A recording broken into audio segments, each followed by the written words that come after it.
Hello, and welcome to the CineSnobs here on Blaze Radio and BlazeRadioOnline.com. Thank you so much for joining us. I'm your host, Ryan Brown, and today we're joined by none other than Anne Yatco. How are you doing today? Hi, I'm great. Thank you for having me. Love to hear it. So just a quick question first. You've done so many amazing characters. Can you just give us a couple that you've done so far?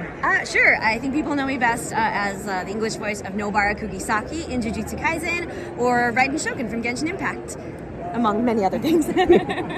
Amazing. So how did you actually first start out with getting into voice acting? Fun story. I actually have a degree in biomedical engineering, and I was going to be a doctor. And then the whole time I was in college, I was doing theater, I was doing plays and all that stuff. And I thought, you know what? I'm just going to audition for grad school and see what happens. So I auditioned for grad school for acting, and I got in. And so I moved out to California to attend Cal Arts, which is a private school, really great school. And I got my master's in fine arts and acting. And after that, I was doing plays. I was living in LA doing plays and auditioning, for TV, film, commercial stuff. And I happened to just on a lark take a specifically voiceover class. And then I was like, oh yeah, I forgot how much I love cartoons and I love Disney movies growing up and all that stuff and anime. And why don't I try doing this? And then it just snowballed from there. And then several years later. Then Jujutsu Kaisen. You're here now. Again, as an avid Disney fan, I totally feel that. Going on to actually speaking about Nobara, there's so many cool moments within the anime, even also that in the manga that has yet to be even in the show. What's one moment that you cannot wait to record or just can't wait to step into? But that would require me spoiling it for anyone who's not read the manga. That's true. So if you know, we are looking forward to things. Ish.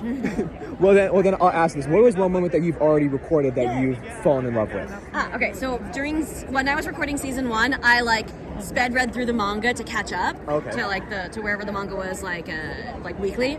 And when I got to the chapter where Momo and Nobara were fighting during the school exchange event, I was like, this monologue is everything to me. And I was like, I cannot wait to sink my teeth into it. And when it came time to do that episode, it was episode 17 or something of season 1. I was like, this fight looks awesome. The way they adapted the conversation the two were having was great. And I was like, this feels so satisfying and cathartic to say. I love myself when I'm pretty and all dressed up, and I love myself when I'm kicking ass. That's amazing. For our final question, to anybody who wants to follow in your footsteps, getting into voice acting and joining you hopefully on Jujutsu Kaisen, what are some words of encouragement you'd love to give to everybody out there? Well, don't forget that the core of voice acting is acting before anything to do with your voice. If you aren't acting, if you aren't learning how to create a character from scratch, do your script analysis, be able to make strong choices, then it doesn't matter how many fun voices you can do or how much you can pitch your voice up or down or whatever, you're not going to get hired because you're not acting. So act. Well, Anne, thank you so much for your time. Thank you so much.